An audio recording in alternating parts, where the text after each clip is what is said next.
Well, welcome back, Ken. This is the third part of our oral history. Today's date is June 23rd, 2022.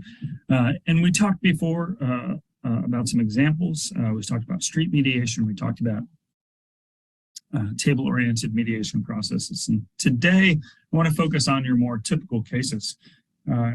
Just generically, knowing that really there is no typical case at CRS. Every case has its own flavor. It's different. Every community you go to is different. And we started this part of the conversation last time, but I want to continue it today. So my first question for you, Ken, is, in your typical case, was your goal to get a settlement for a place and time limited situation, or did you try to support the community in securing larger systemic change? I think my goal always is to come out with an agreement for documenting the work that I did on behalf of CRS's intervention as a third-party neutral. However, the goal is dictated by the parties, and a successful mediation then is determined by what the parties have achieved. I determine success as leaving capacity to address future conflict, resolve the current conflict, but a mechanism in place to address and resolve future conflict. That, I think, is a defining achievement for community-based mediations. You don't want to walk away with leaving parties ill-equipped with tools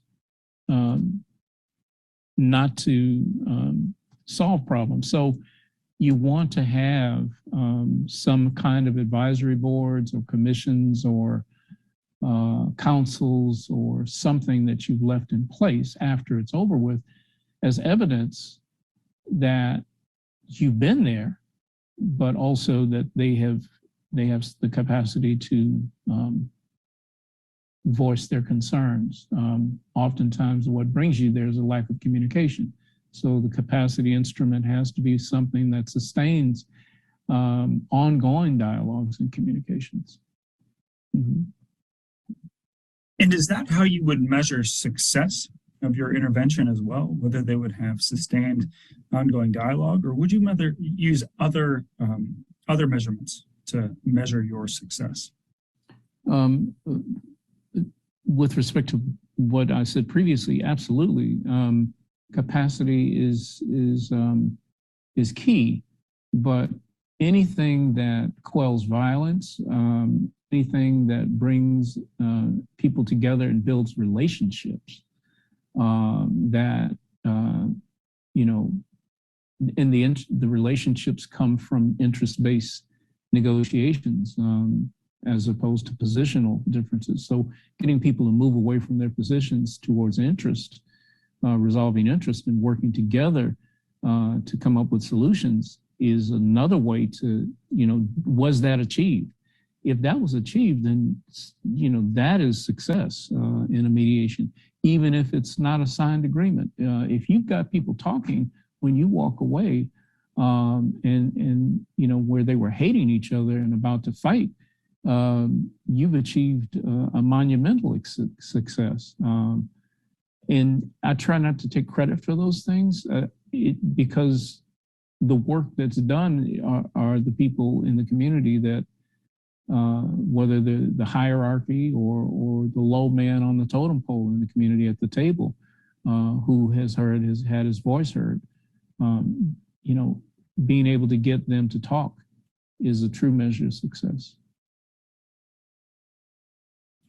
Yeah, so there are multiple measures, is what I'm hearing. Getting folks to talk, getting folks to identify their interests, getting to a signed agreement, getting to something that is sustainable, a mechanism Sustainable for the capacity relationships. of the Yes, future. absolutely. And Well, thank you. you know, the agreement is in writing, but anything also that points to a policy, an ordinance, a resolution, something in writing that says that in the future we're going to do X, Y, and Z, that's icing on the cake. Policy change. Mm-hmm. Okay. So I want to turn now to political polarization. How has political polarization impacted your work as a CRS conciliator? And perhaps it's evolved over time. Maybe the polarization is different in the past decade or the past few years than it was when you began. Well, when I came into CRS, we were in an administration that was almost similar to the previous administration that we just had. CRS was told, or as it came down through headquarters, we're not going to mediate Native American cases. Or no, we're not going to mediate mascot cases. And that was the first time that I saw the agency being moved because of a political alignment. Let me pause you for a second. When you say mascot case, do you mean like this college, university, or sports team had a particular mascot that was causing tension in the community, or is there something else? So just like a popular team, let's just say you had the Braves or the Warriors or the Redskins or the Indians. We were told we should not do those cases. And you know, that kind of took me back, because I was, you know, involved in at least one or more of those, well, several mascot cases over my career. Even at a state level, state university where I live, we had a mascot case. And there were several high school cases that I was involved in. So to be told that you can't do that, and then there are jurisdictional tensions where the community is saying, we think this mascot, or the name of the mascot and the mascot itself, is offensive to Native American people. And then you have certain Native American coalitions that would stand in defense of that with the community. And then the school boards, or perhaps the board of governors at a university, would just, you know, say, we're gonna table this, or, you know, we're gonna step back or whatever. But that was the first time I saw CRS kind of kowtowing on a political level. The previous administration that we just had did not want CRS involved or have any CRS involvement in critical race. Anything that had the perception, or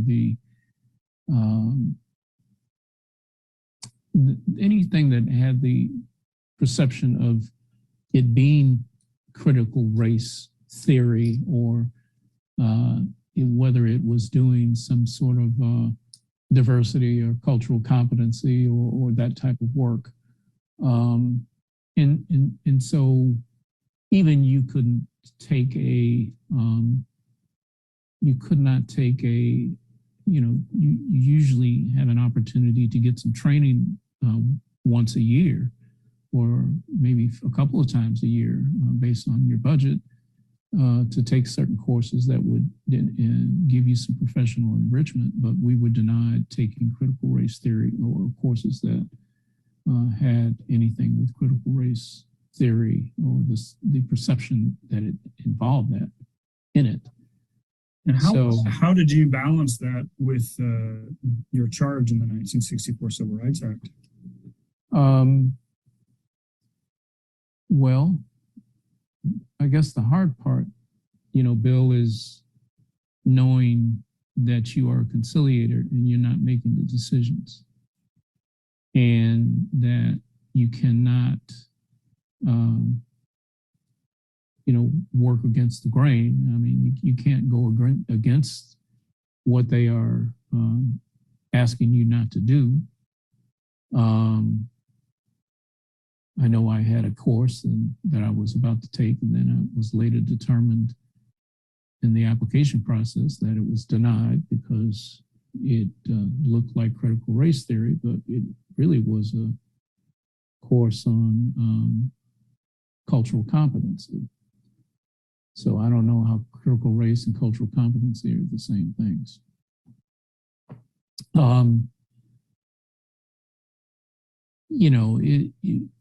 We are, I think someone will tell you that I've also heard in other instances where we have had a case that dealt with an LGBTQ community that we were, and in fact, our budget was cut at one point because of our involvement in a southern state where a LGBTQ couple had been involved in some commercial business, and the community did not want them to be present. And then we interceded to try to help, and were told that it was not jurisdictional for us. Perhaps at that time it wasn't jurisdictional, but with the passage of Matthew Shepard James Byrd, as time went on, it certainly did become jurisdictional. This occurred even after the Attorney General gave us the directive to go and assist in this southern state community. So, CRS has been an instrument, has been used politically to do or not do certain things. And in spite of how you feel about it personally, it's a job.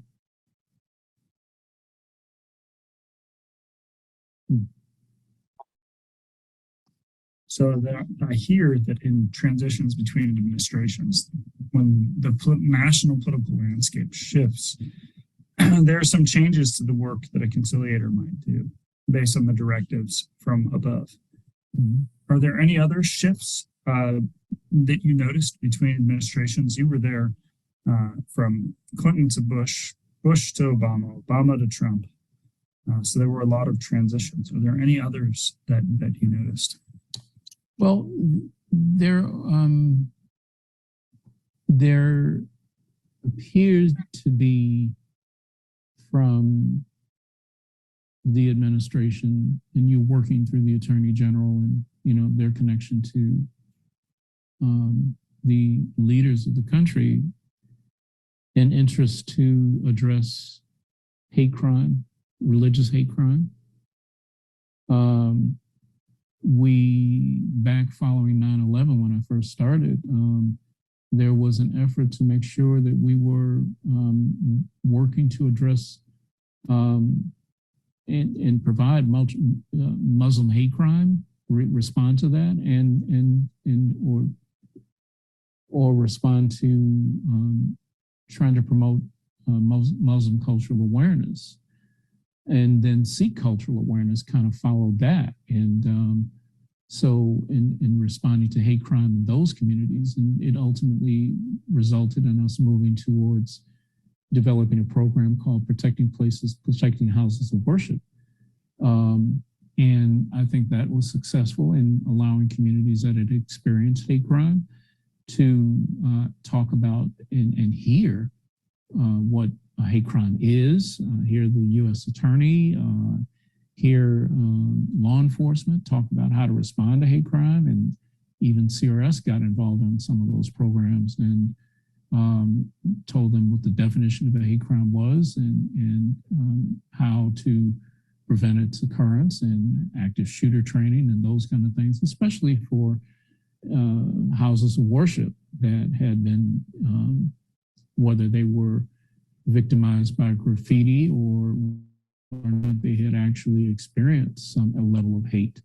So CRS kind of has been reactionary in many ways in responding to the tenure of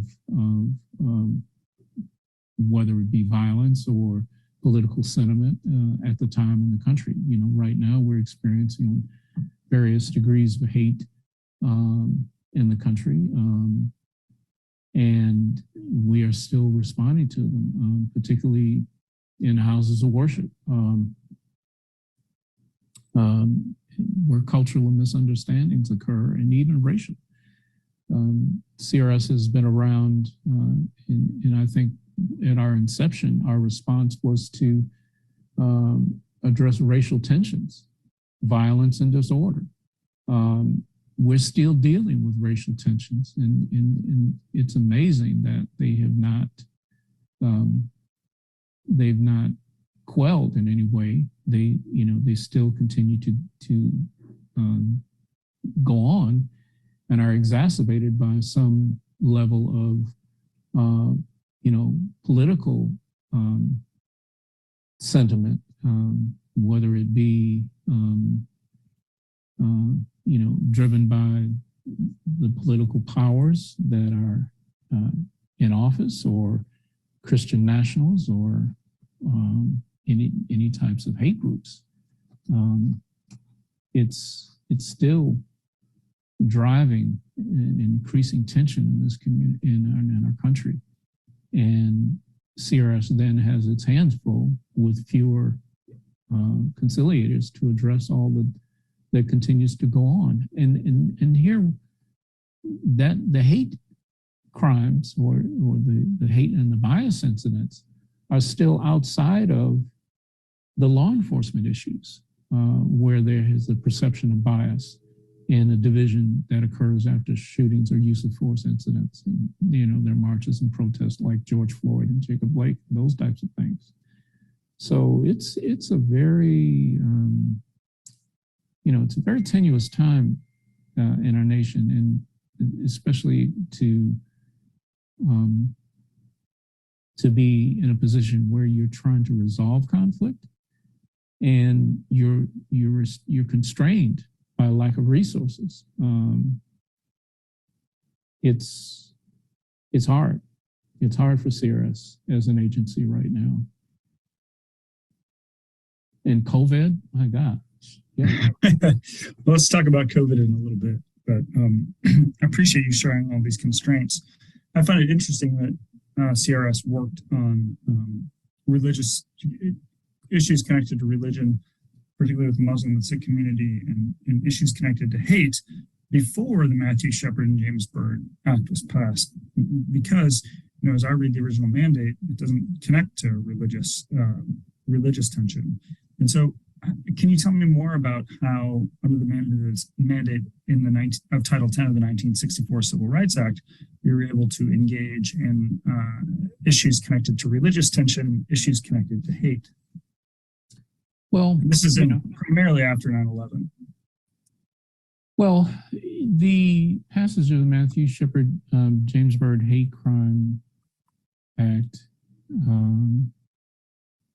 gave CRS and the FBI the authority to respond, FBI to investigate hate crimes because of LGBTQ, and particularly those things that were interstate, or things that hate crimes that had occurred because of weapons, and that then the FBI could investigate. And then CRS was identified in the bill or the legislation to help to address community tensions and act in a way to build capacity and prevent the hate crimes from occurring in the future. So, there are a number of things that I saw us responding to. One, we developed training within the agency to promote transgender awareness for law enforcement, and we were doing trainings for various law enforcement jurisdictions following or at the behest of a law enforcement community asking for training, or after a hate crime incident in an LGBTQ jurisdictional incident, we would go in and provide training if a community agreed to it. And we identified transgender partners as we did with the Sikh and Muslim trainings. We never did the trainings ourselves as conciliators because we were not Muslim or we were not Sikh and we were not members of the LGBTQ community, and we couldn't speak on those issues, but we identified people and trained them so that they were able to use the training materials that we had and to provide those trainings. And then those trainings would build for law enforcement community, especially on the transgender side, it would build awareness about who the transgender community was, how they differentiated between gay and lesbian persons and or queer persons. And it taught law enforcement how to engage with them, how to build relationship with them, and how to be more respectful. So I think that, what we see now is a continuation of transgender murders. I mean, they happen on an inordinate scale in terms of numbers on an annual basis. And so what you want is law enforcement to be well informed on how to respond to those and do it in a respectful way, as opposed to expressing bias, even though they may not be members of the LGBTQ community, because, the transgender community or the LGBTQ community will tell you, well, law enforcement doesn't like us, or, they will say all of the inappropriate or offensive terms about us in any given instance when we are engaging with them, or after a hate incident or a situation has occurred, or if you call them for service. So, the training is crucial. Hate, it as we're beginning to find, it really just has no barriers. It just kind of is not just in response to your original question. It's just not the four categories of race, color, national origin. Now it's gay, lesbian, transgender, queer, women, gender, and so forth. You've got eight jurisdictions that fall now. So your radar has to be broader than it was than before the Matthew Shepard James Byrd Hate Crime Act was passed. And so I really appreciate that explanation of how the Matthew Shepard James Byrd Act expanded the scope of your work and your radar for community attention. But I want to go back to the after 9/11 and you were doing some work with Muslim communities. And as you mentioned before, how did that fall under the jurisdiction of the race, color, national origin of the original Civil Rights Act? It is national origin. National origin. Okay. Yeah, it is national origin right. Because people were Sikh or Muslim. It's it's where Sikhs were oftentimes misidentified as Muslim, and you either had to go in and do one or the Muslim or the Sikh cultural awareness training following those particular incidents, and then for the Sikh community, it was the first person that was a victim of a hate crime was a Sikh person in Texas, or was it New Mexico? New Mexico, I'm not exactly sure, but it's still a terrible price to pay just to be misidentified because you're wearing a dastar, a turban, so to speak. So CRS has, because of political concerns and support for these communities, was able to step up and do these trainings. So I want to go back to the political landscape for just a minute. Did you notice as a conciliator, increased political tensions in the communities you were working in? And how did that increased tension, if it was there, on the local level, impact your work? With respect to politics?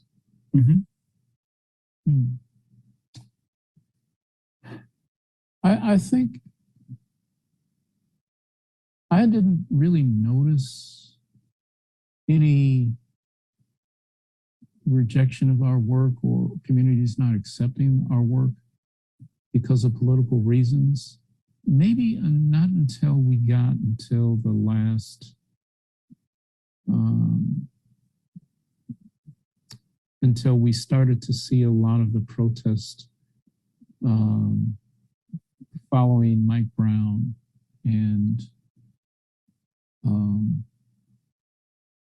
of course, George Floyd or when you started Breonna Taylor, because there was a perception then that the administration was pro-law enforcement and that as you showed up, that you were part of the administration.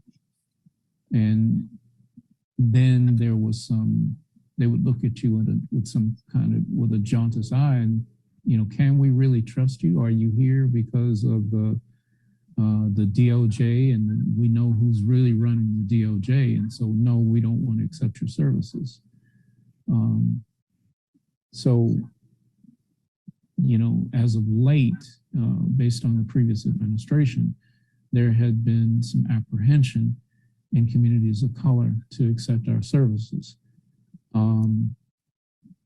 So how would you break through that apprehension? Or were you able to? Well, I think I might have mentioned before, if they are the activists in the forefront and they are rejecting you, then you try to find out who your partners are or your allies are, and then develop partnerships, not partnerships, but at least try to develop relationships with them. The traditional civil rights organizations, ministerial alliances, and things like that are generationally distant from young people who are bringing activist protest.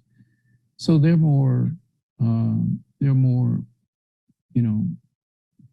accepting of our services, and particularly where you have established a prior relationship in that community. They would be more respectful of, or at least respectful of the agency or the department, and be willing to set up something so that you can have a meeting. And whether or not you are able to get the activists to join the meeting, becomes something else. But still, just having some measure of community in the room with city officials or law enforcement or school districts or those type of people in hierarchy, you develop a dialogue or level the playing field, or at best try to come out with some kind of mediation or something, but try to build a relationship around that. So the generational divide, the mistrust in the political of the political mainstream of the previous administration, and maybe even some with this current administration, it makes you kind of wonder, it makes you wonder, how then do you work to get with them, or how do you work to get to them? And I think perhaps you have to adjust your mindset as a conciliator and transcend the generational platform or find ways, you have to be cognizant of your communication ability. You have to be articulate and across generational lines. You have to be up to speed on all levels in cultural awareness and to do this job now. And I think that's how the job really has changed.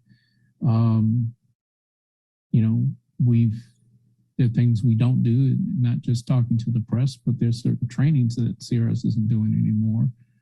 And we're relying on different training mediums or tools that either make us more effective or give us less liability as a result of doing trainings, so that we come out with something that is evident, some evidence of our involvement, but not necessarily, some things work, some things don't. I always think that a Band-Aid does not necessarily mean capacity has been built, and success may not necessarily have been achieved. So because of CRS's limitations and lack of resources, I think, we're throwing a lot of Band-Aids out there. I appreciate you raising the generational divide. One of my questions that is on my list to ask you is, how do you deal with people who demand justice and have no interest or willingness to negotiate with respect to where they're coming from?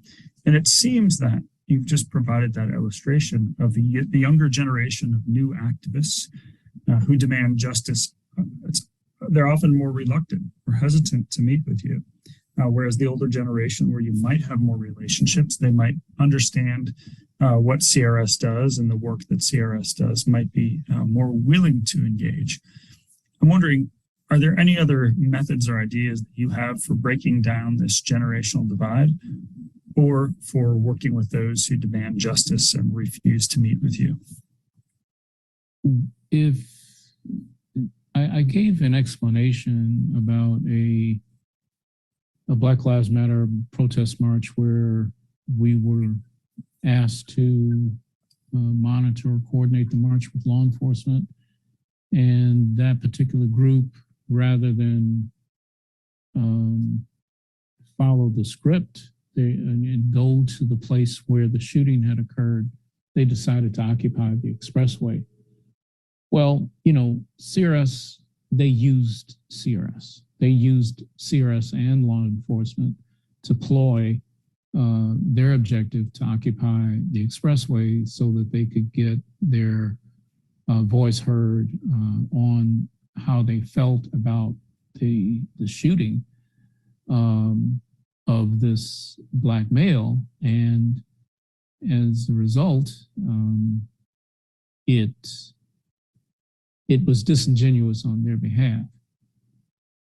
Although CRS did work with law enforcement and provided on-site conciliation during the occupation of the expressway, so that the resolution of the protest march was done without violence or a violent interaction between the protesters and police. Being able to gain trust with them occurs best through understanding what their positions or interests are. And sometimes you get it from the social media platforms. And if you can get that information from the social media platforms, and if you can talk to the individuals who are involved, you can work with them through sentiment, understanding where they are and understanding what their objectives are and what they want to do, but try to let them know that you can serve in a very neutral way to help them exercise their First Amendment rights, either through a protest march, which is really an old school thing, or a rally, which is still an old school thing, but still have them work with you and have you as a conciliator bring law enforcement and or the permit for the rally or the march done so that they're able to protest peacefully. And I think at the end of the day, for everybody out there wanting to protest nowadays, they still want a peaceful resolve, except when there are rumors and misunderstandings where people want to riot, and those things still occur.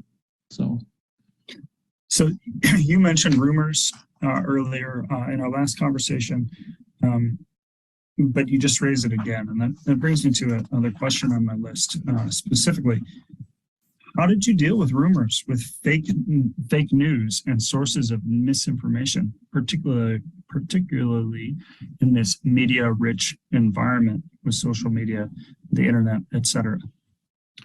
Well, there's back,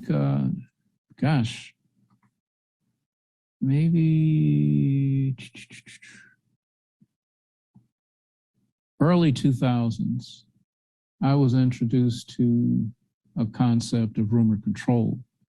And I know it's a tactic that CRS is not a tactic. It's really a technique or a tool that we use where tensions exist or the potential for violence exists. We will set up rumor control, and rumor control either means finding a conduit or which could be made up of law enforcement. It could be media could be involved.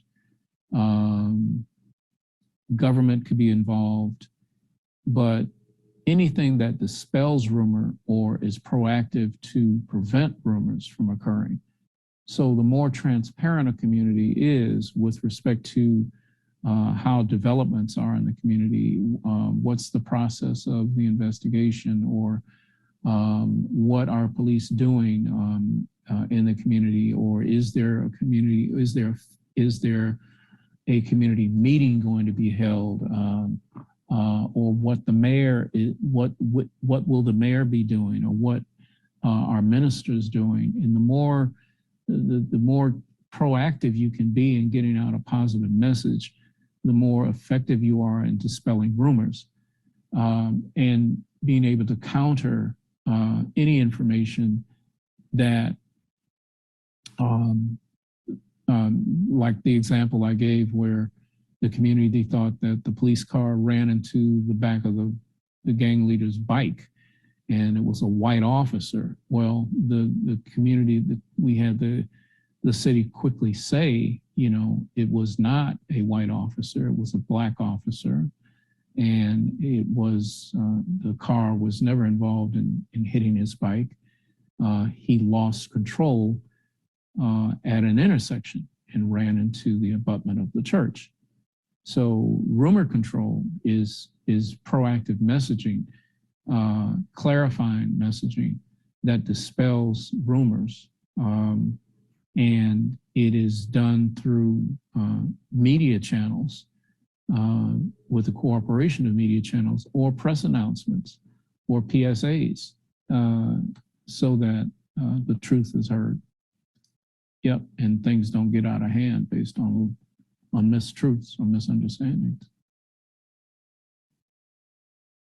Excellent. And the example of the community in Michigan with the gang leader and the church accident is a great illustration of how you do that. So back here. So I have a couple questions about policy. Specifically, what changes have there been in policing tactics, techniques generally during your career that have impacted your work? If any.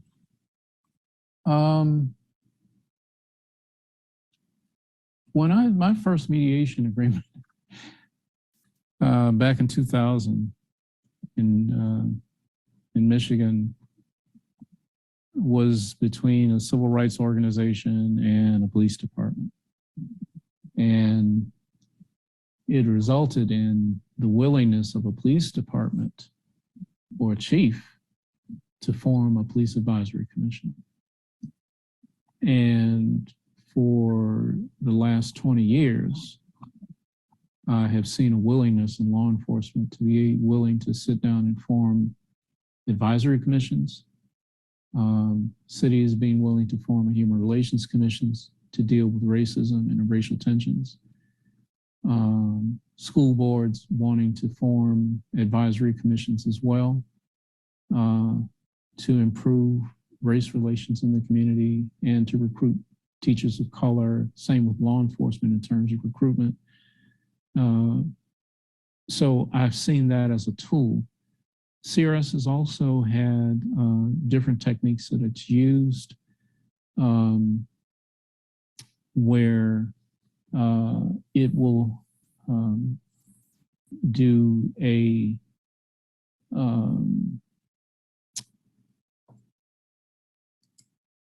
it will have the police and the community come together and strengthening police community relations. An SPCP is what they call it.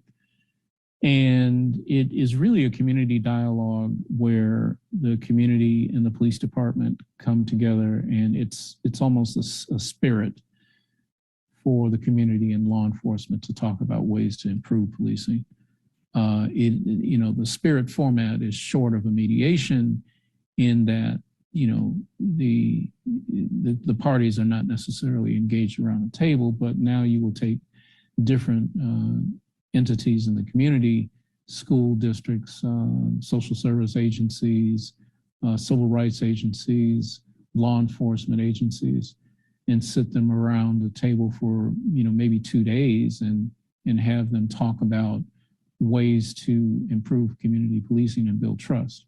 And some mechanisms might come out of that. Who knows? Maybe a police advisory commission will surface, but generally people will say, we don't like, on the initial side, the problem identification side, they'll say, well, we don't like these things.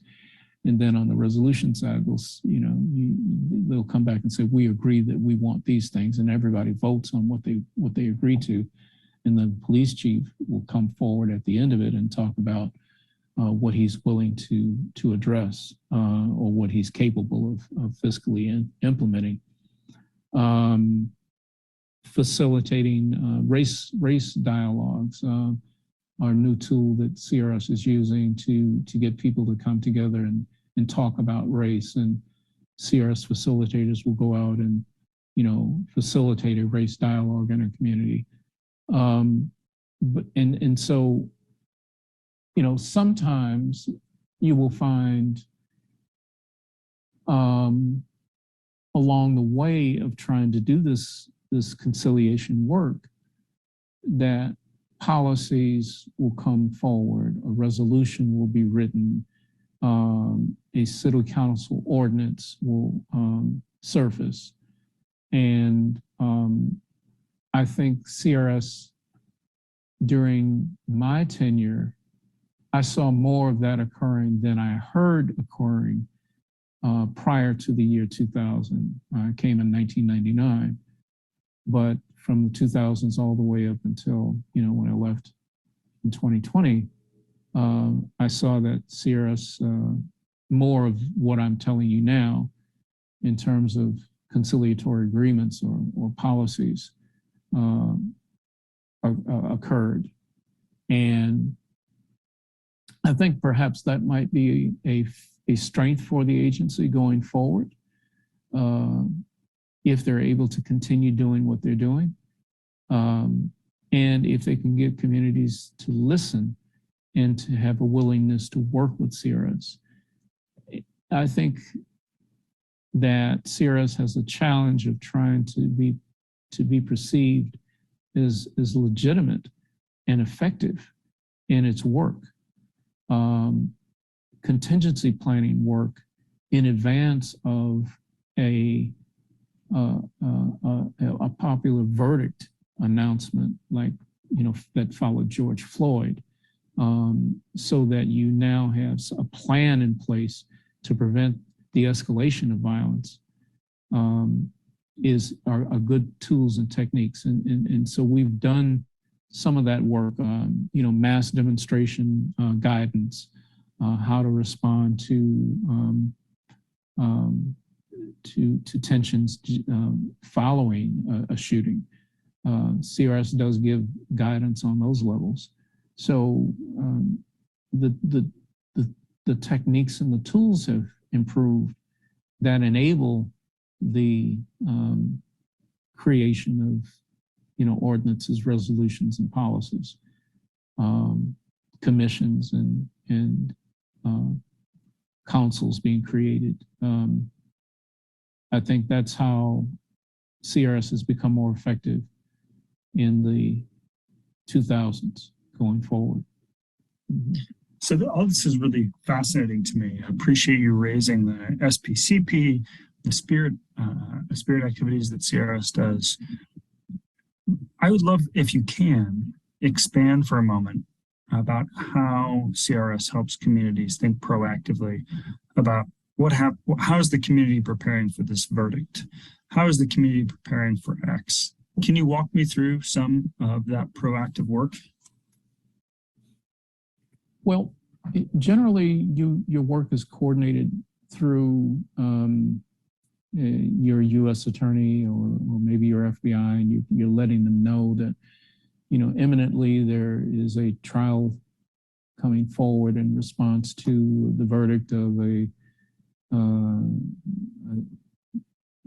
high-profile shooting of a Black male or a person of color, and that the decision of the jury or the verdict that will come out of that might lead to a reaction like in Rodney King, where LA experienced riots and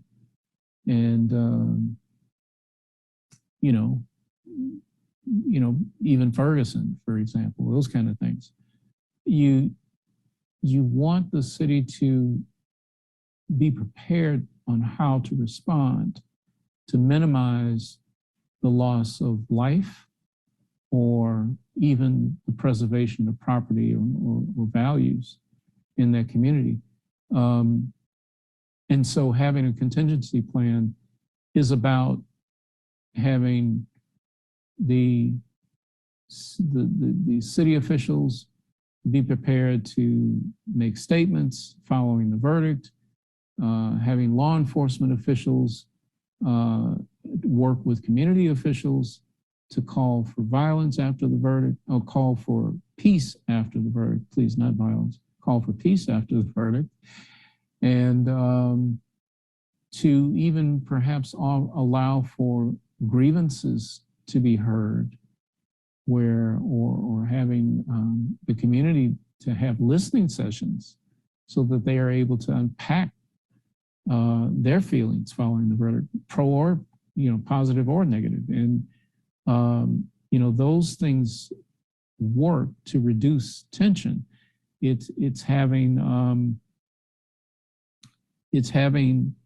being more transparent.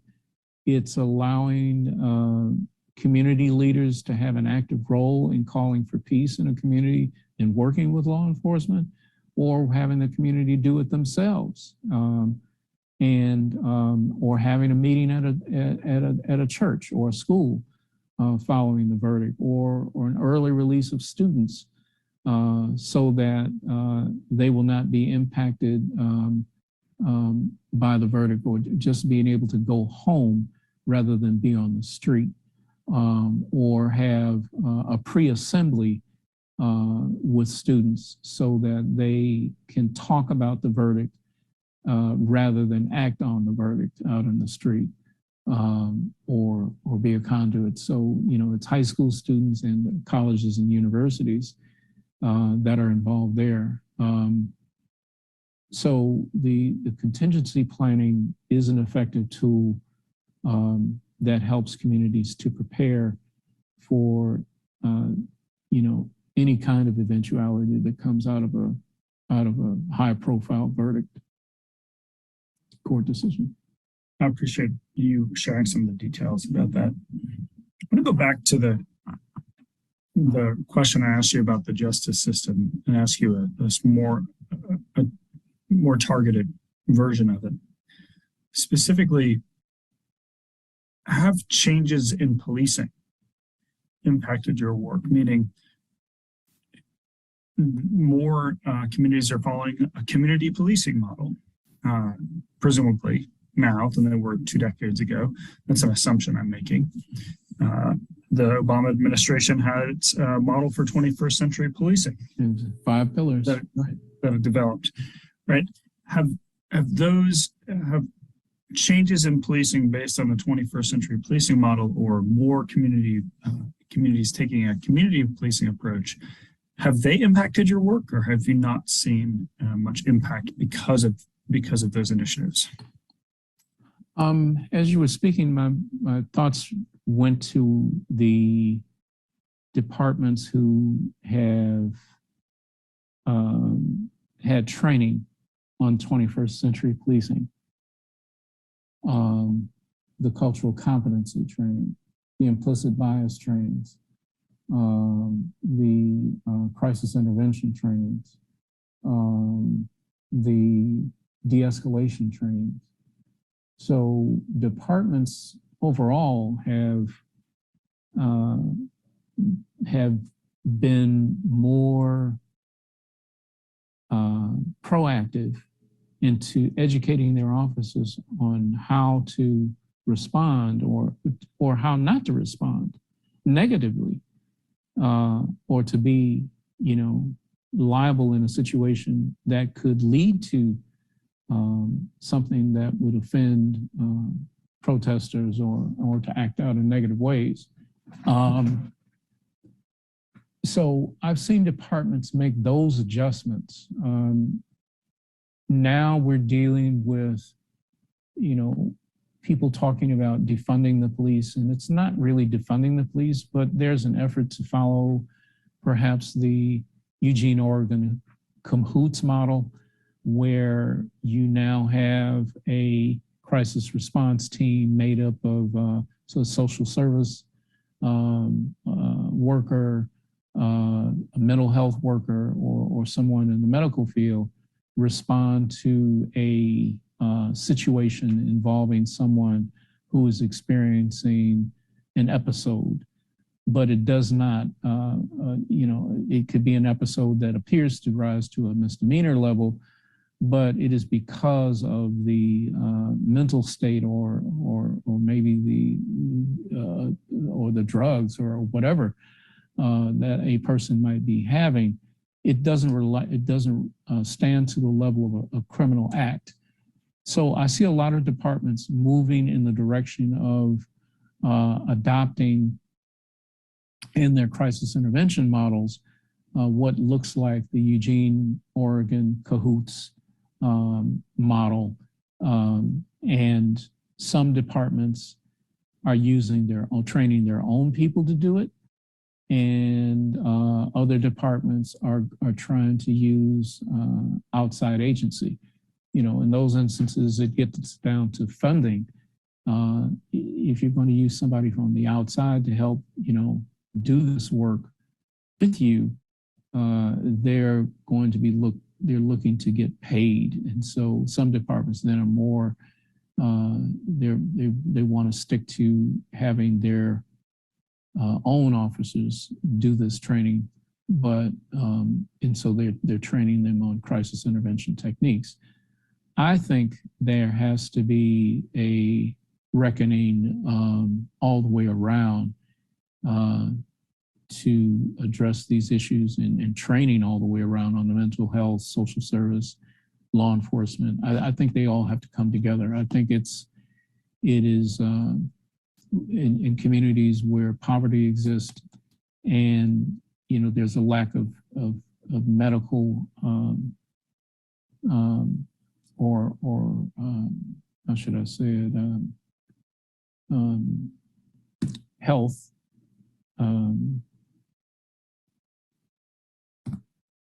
there's a lack of health. People can't afford health care. And as a result of lacking health care, your mental health treatment is not there. And so poor communities are more apt to experience the needing crisis intervention models, working with law enforcement.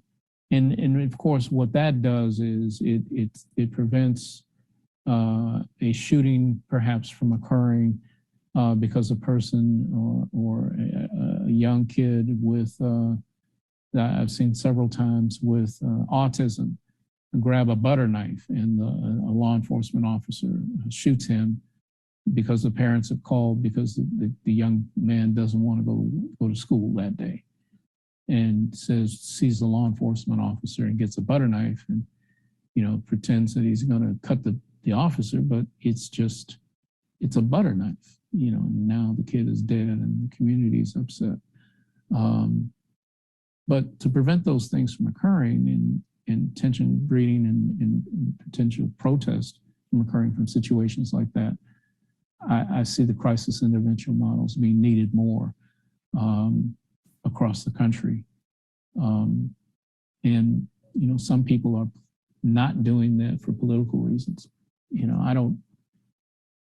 can't, you don't have a dog in the fight, but things are what they are.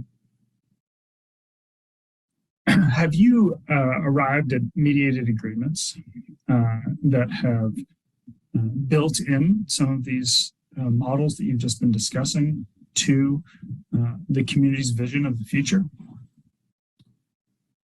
I was working on one just as I was leaving the agency, and they were looking at mental health models, crisis intervention models, and they were looking at plans to address systemic racism. It's a newer feature, so we never really got a chance to sit down and mediate it, but it certainly would have been part of it.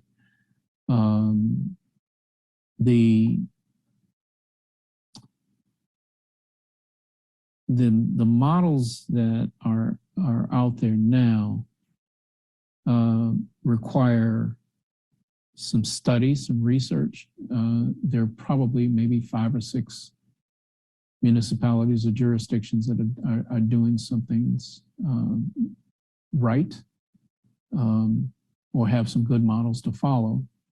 But Memphis and Eugene, Oregon are the 2 that I know that are out there.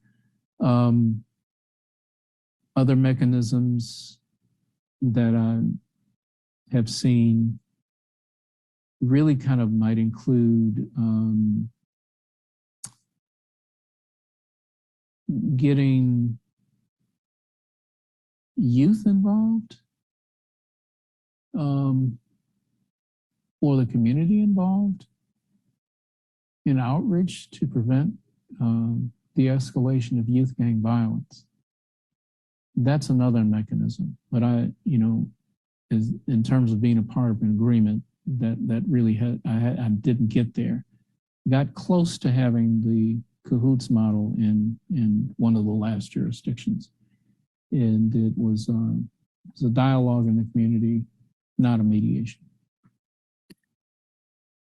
Can you say more about the models to address youth violence and what those look like and how those weaved into your work?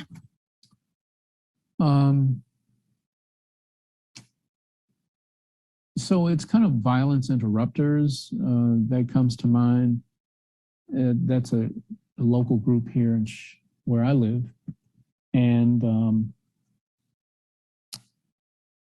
they partner with law enforcement. If you have youth gang violence, which really is about shootings and retaliation, your violence interrupters, the people you can put on the street who are often ex-gang members themselves, can work with police after a shooting and go into a community where there is an expected retaliatory shooting that is going to follow the shooting that did occur. And what you want is the retaliation shooting not to occur. And so these interrupters are supposed to go in and work with the community and the gang members to get them not to retaliate. And the back and forth, the shooting, the retaliation is what you typically see in a lot of urban environments. And so I think that is perhaps another mechanism if you can get interrupters or youth gang prevention groups to work with law enforcement to prevent some of the stuff, especially where there's this perception that law enforcement are shooting Black males, young Black males, high school students, age students, in an inordinate way. And then that increases tension and mistrust. So being able to tap those and pull them inside of a resource, if you're at the mediation table, could serve to improve a mediation and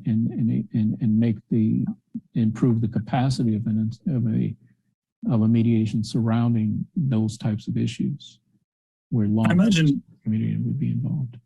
I imagine law enforcement might have concerns about working with ex-offenders, former gang members. That is, and might have concerns with saying, okay, well, if I recognize a person who is currently on the street through this process that I've had an encounter with before, that could also create tension. How do you work around those tensions? Well, I really haven't. I mean, I know that they exist, and I don't want to speak inappropriately, because I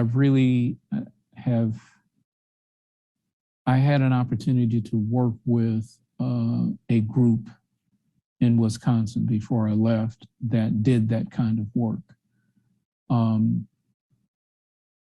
And to get law enforcement to trust that individual and the people that work with him is a stretch for law enforcement. They have to be presented with the opportunity to prove themselves trustworthy. And if that's the case, then they make a way for an inroad.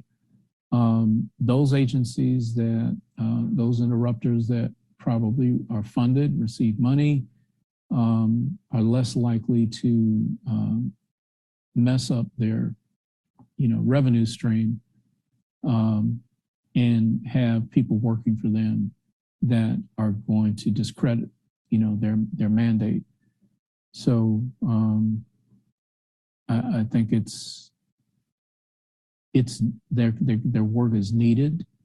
I think the communities, I'm starting to get a sense that communities are being asked to step up and become more of an active role or player in stopping the violence that we see in most urban communities. Yeah. Thanks for that exploration of those ideas, Ken. I appreciate it. Yeah, and with CRS, the question is jurisdiction. If there's not a racial, or the conflict if it occurred because of something that's jurisdictional because of race, then you're in. But if it's just something that's just out there, then that's not a conflict that has no jurisdiction. You really can't do anything. So right. You have the appearance of organizing a community. Yeah, if there's violence that has a racial hue to it, mass violence that has a racial hue to it, I imagine you could gain entry appropriately with your jurisdictional mandate. But if it's just mass violence, that's a different question. So what comes to mind is the recent tragedy in Buffalo with the shooting at the supermarket with the racist shooter. It seems that if you were in Buffalo doing work there, you could gain entry into that environment. Whereas another tragedy that didn't have a racial connection to it, may not be jurisdictionally appropriate for you to engage in that part of in that conversation. So while I'm talking about what's jurisdictionally appropriate, I want to ask you really quickly, who decides what cases you take? Was it you, your regional director, someone from national? And what were the criteria used to identify and determine which cases you should take? Well, everything in CRS, if you're a conciliator, should flow through your regional director. If you want to alert a case based on, once you've established jurisdiction, you've got to run that through your regional director, who is going to be held accountable for your activities if the case is approved. So everything has to be approved through your regional director. And that is generally the case across the board in CRS. Unless perhaps Washington calls you and says, I want you to alert this case because it is jurisdictional. For example, Grand Lum talks in his book about heading out to Ferguson after Michael Brown was killed. And that might be a case where the director of CRS says, hey, Ken, I need you down in Ferguson. Not that you were there, you may have been, but for this period of time, I need you there. So, okay, thank you. Staffing. Is CRS staffing sufficient to meet the need for services? Absolutely not. I think they've got 40 conciliators right now. I was shocked when we had 56. The number just kept dwindling. What's a number that makes sense to you of conciliators? I think CRS needs a cadre of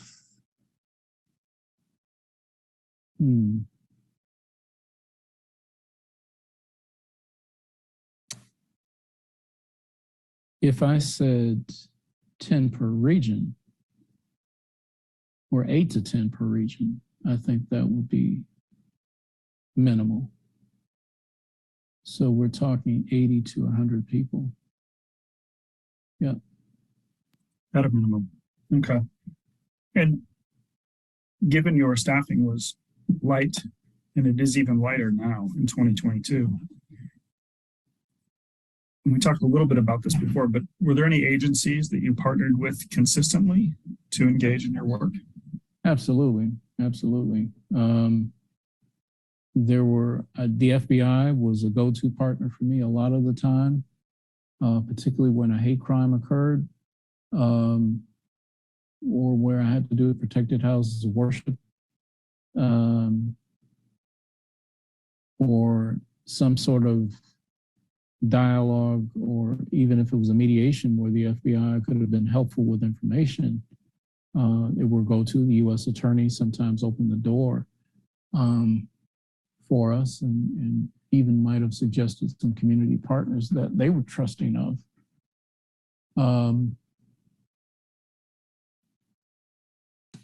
You know, there were, in terms of, you know, casework, the U.S. attorney and the FBI are generally the DOJ agencies that come to mind. There are other components within the agency that do work, but they don't necessarily help with respect to, or the Civil Rights Division. Yeah, leaving them out, my goodness. The Civil Rights Division has helped quite a bit. COPS has helped in some of their cooperative or some of the processes that they use. So COPS, the Civil Rights Division, CRT, particularly when to clarify some legal issues or to even to get some help on a case. The Civil Rights Division can be very helpful, as in one of the cases I had involving a mosque where there was a RLUIPA. It involved a RLUIPA violation. So, yeah, those four agencies: U.S. Attorney, FBI, CRT, and COPS. Any state or local organizations?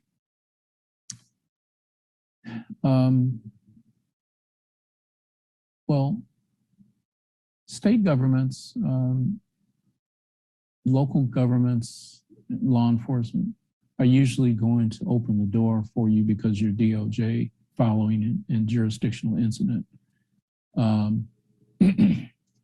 The best partners, of course, the NAACP, La Raza, LULAC. There are Asian civil rights groups now. There are Muslim civil rights groups that we have worked with. There are Sikh organizations, SALDEF, ADL, on, you know, the Jewish community.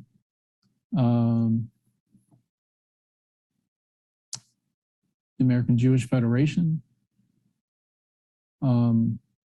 Those agencies I've partnered with, or we partnered with from time to time.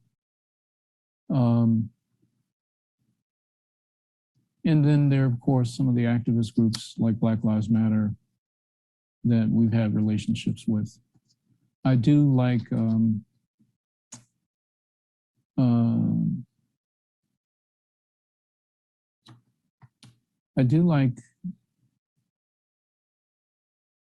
how should I put it?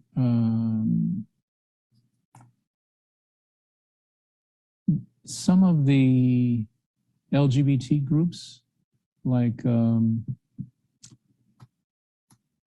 oh gosh,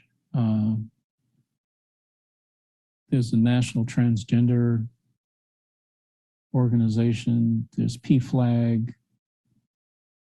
I can't remember all of them, but they have been very helpful in some of our casework as well. Yep. And they have local chapters. Yeah, thanks for sharing that. One more question about policy changes.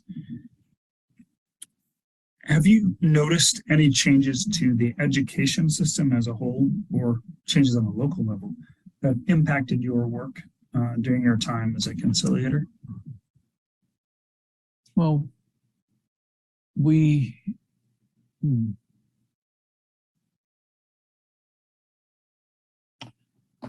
used a lot of spirits when we were in school over jurisdictional issues dealing with race. Outside of the spirit, what I've noticed is that early on, spirits typically addressed racial concerns. As time went on, they addressed relationships with the administration and policies and practices and, you know, access to different things that didn't necessarily have to do with the precipitating jurisdictional incident. So schools changed on the spirit level because students wanted more transparency from their educators and more accountability from their teachers. And I think I noticed that as a trend, as the number of spirits that I did, how they changed over time. It wasn't just racial reconciliation. It was being able to improve the relationship between teachers, students, and the administration. So, I don't know. No, thanks for that illustration of how the spirit program evolved from your perspective. So now I just have a couple of general questions about your experience at CRS to close out this component of the oral history project. So You were around CRS for 1, 2, 3, 4 administrations and more than 2 decades. Do you have any advice for a new conciliator attempting to navigate the bureaucracy at CRS?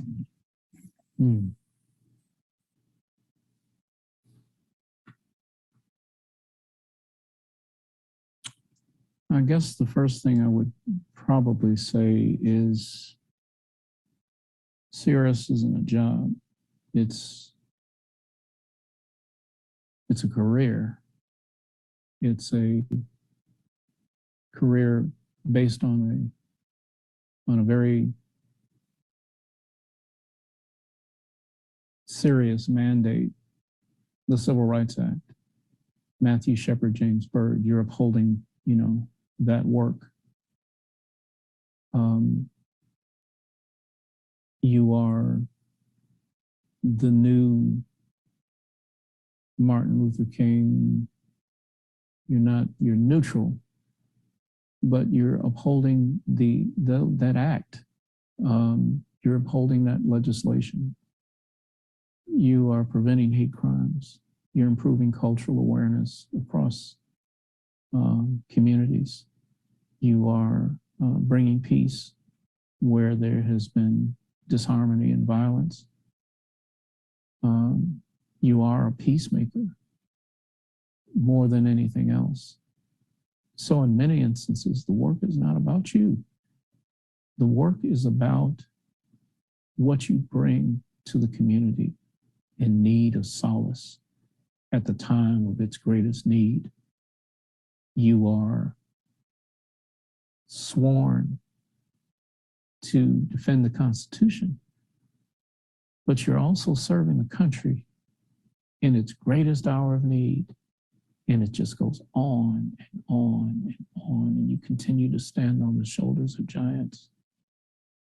So you become big and great by the work that you do and how well you do it. And you get a recognition along the way, but the job is not about recognition. There are many times you won't even get a thank you, but you still do it. And you know when you've done something good, even when you don't get a thank you. You know when you've done some healing, when you walk away, or when somebody says, thank you, Mr. or Mrs. So-and-so. It is not the badge you have in your pocket or the department that you work for. It's the work that you do. It is learning to do this job in every capacity that you can, developing every skill set you have to be effective in finding every tool that will work for you, and being very, very careful not to expose the agency to any liability that would be injurious to them, because it's very fragile. The work we do is very fragile. There have been so many administrations that wanted CRS gone, and we're still here. So you have to be careful. You have to take direction. You have to be open to receive criticism, and you have to be able to give it back. You have to speak the truth, even when people don't want to hear it. So I guess that means you just have to be tough and sensitive all at the same time. That's great. I really, really appreciate that. And in that spirit, you said you have to be accept criticism and be willing to give it back, to learn.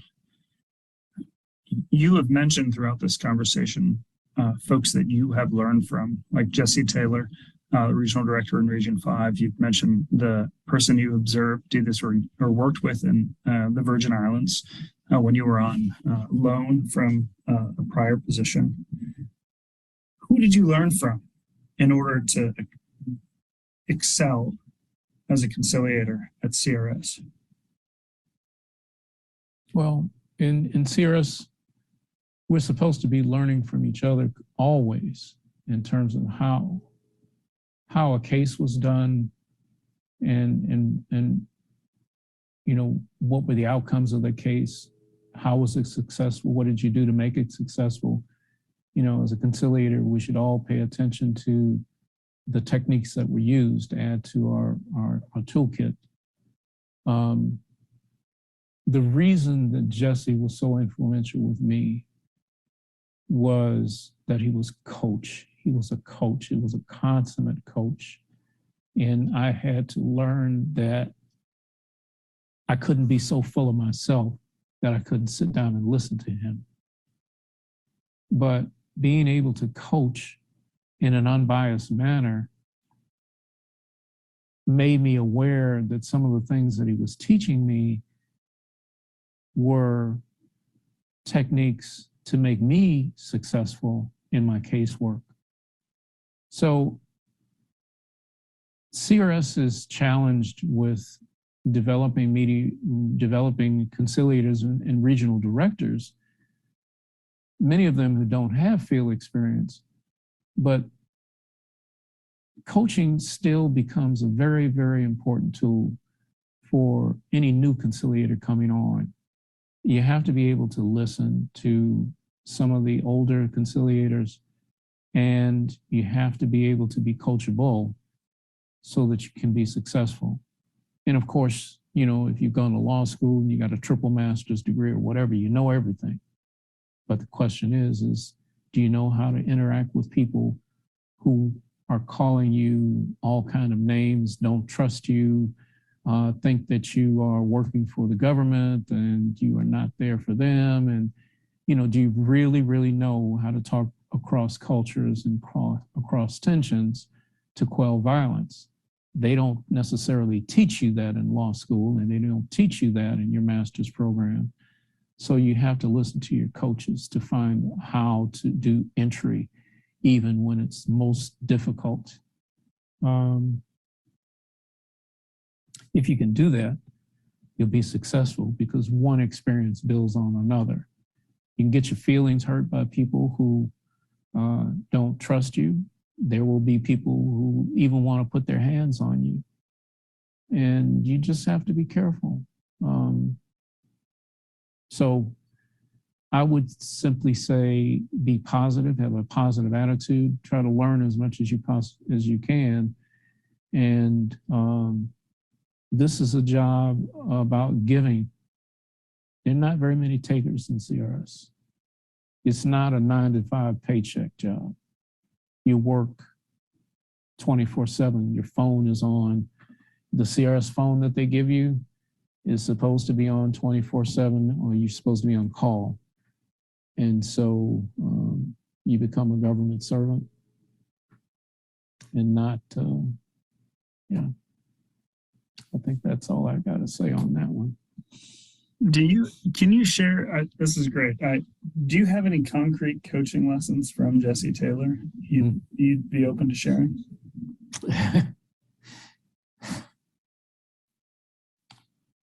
Man, you get choked up thinking about him. Oh, I'm sorry. No, it's okay. No, he would tell you to think out of the box. He would tell you not to follow a traditional process. You know, he would tell you if somebody says no, find another way to find a yes. If you can't meet with the mayor, you know, go meet with the Chamber of Commerce president, or go talk to a state legislature or person or another elected official, or talk to the police chief, you know, if you can't talk to the mayor, or talk to somebody who is leading the ministerial alliance, white or black, or somebody of note. If they don't want to talk to you, you know, just because someone who is the mayor says no, there are other ways to be heard or to gain entry. And I think that helped me a lot with Jesse.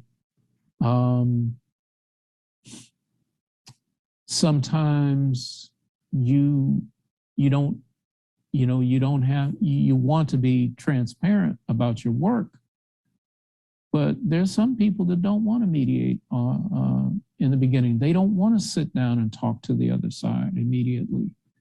And you just have to find a way. You have to know, all of you have to work in timing. And so Jesse would talk to me about timing and how to, when mediation was appropriate and when it wasn't. And he would talk to me about managing, disputes and all of those things and techniques.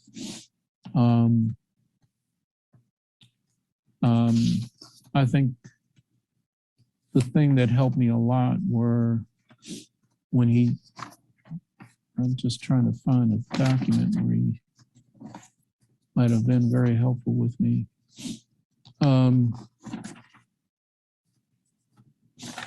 Interest-based negotiations, he tried to always tell me it's not the argument per se, but it's trying to get people to get into a relationship as opposed to, yelling and screaming at each other. It's negotiating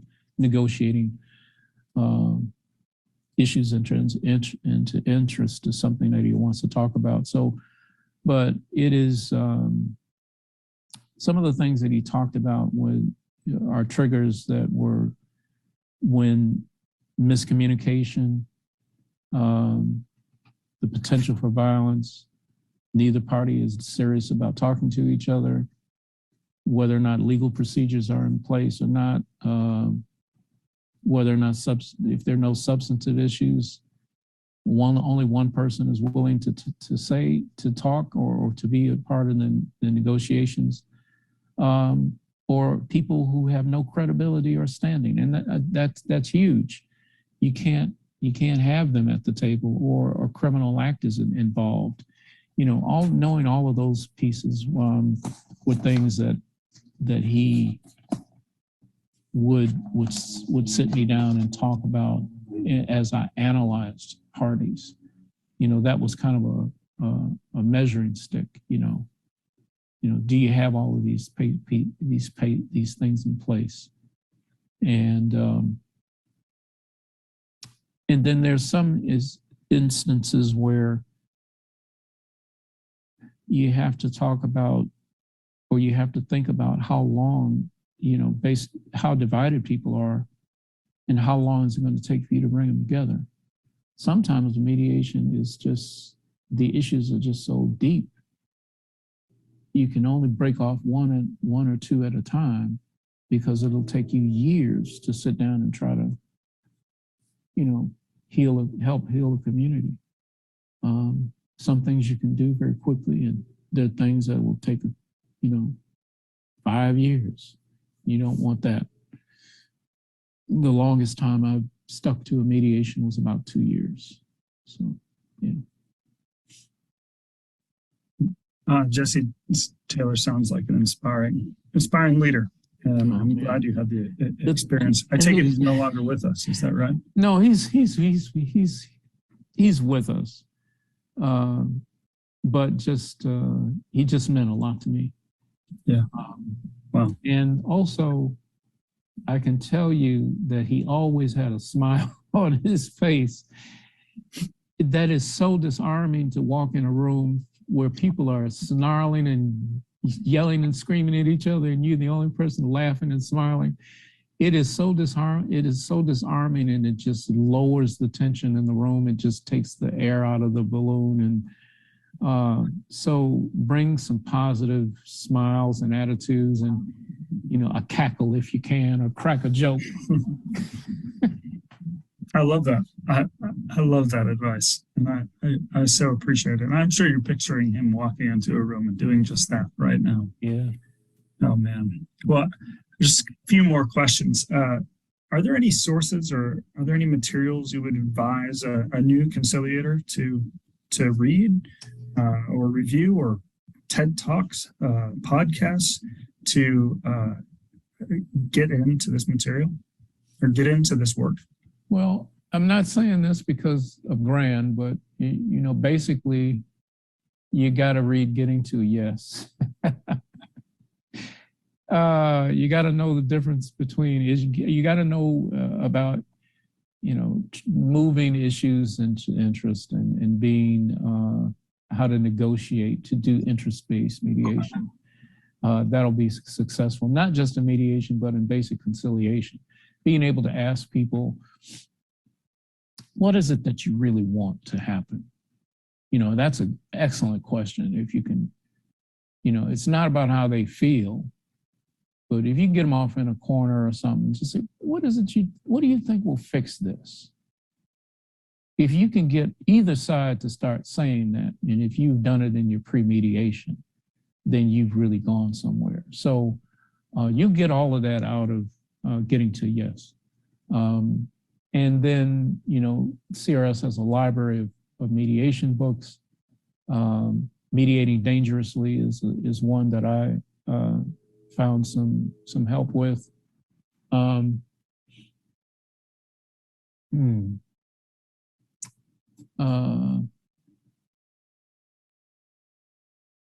Oh gosh, I'm thinking of one that really kind of points to,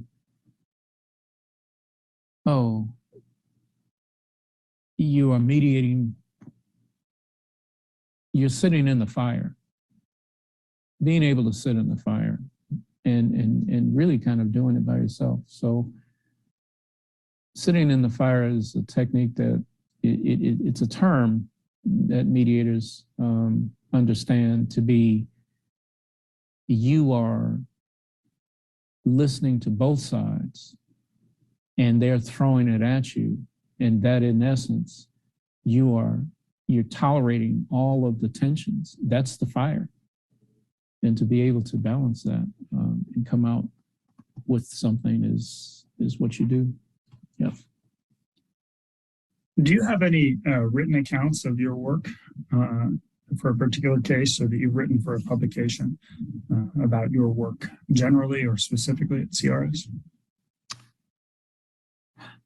I have a media article about some of the cases that I did, or several articles about those that I do have, particularly the Muslim mosque. I did hold on to that. I'm not so sure if it was something that I might have written about CRS, but I'll look and see. I'd love a copy of the article about the mosque if you have it. And if not, that's okay too. So 2 more questions for you. Are there any other questions I should have asked you? Well, no, I think this has been pretty thorough. I've really respect your objectives and the Oral History Project, and I'm honored to be a part of it, and would love to help anyone at CRS or anyone going through some community-based mediation if I can. It's all about giving away and trying to pass on some knowledge that I've had, rather than try to walk off the planet with them. Well, I appreciate that, Ken. It's been a pleasure to have you. And before I formally say thanks, is there anything else that you want to tell us on the record? Thank you, Bill. It's been a pleasure. I've enjoyed it. And I guess, I probably could have said about 50 million more things, but I've been very cautious about not naming names and places and people. So, but if I had been able to go into those details with you and those gory stuff, case by case pieces, you'd have some stories. So I bet. But, and I appreciate that, particularly given you retired so recently. Things are so close. What you have done in Minneapolis is still really relevant to what's happening in Minneapolis right now, for example. So I respect and appreciate your keeping things close to the vest. But this has really been an enriching conversation for me in this oral history project, Ken. There's so much here for mediators to grapple with that you've said. I'm really, really appreciative, particularly in this summer while I am reevaluating my mediation trainings. It's useful for that. So I want to say thank you, and I'll pause the recording now. Okay.